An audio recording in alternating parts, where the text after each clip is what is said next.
ஜனாதிபதி அவர்களுக்கு ஒரு சின்ன கேள்வி இருக்கு, ஒரு விடயம் இருக்கு, ஒரு சந்தேகம் இருக்குன்னா ஆர்டிகல் 143 ஜனாதிபதிக்கு அதிகாரம் கொடுத்திருக்கிறார்.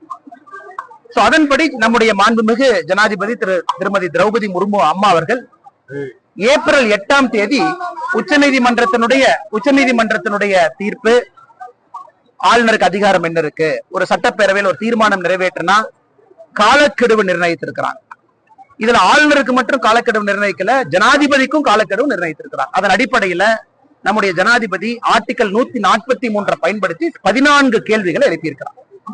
14 கேள்விகள் என்ன பொருள்னா, ஜனாதிபதிக்கு நீங்க கெடு நிர்ணயிக்கலாமா?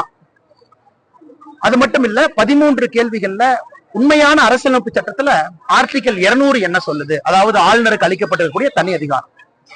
இப்ப 143 பயன்படுத்தி ஜனாதிபதி ஒரு கேள்வி கேட்கும் பொழுது உச்சநீதிமன்றம் என்ன செய்யணும்னா, ஆர்டிகல் 145 பயன்படுத்தி குறைந்தபட்சம் 5 நீதிபதிகள் இருக்கக்கூடிய அமர்வு அமைக்கணும்.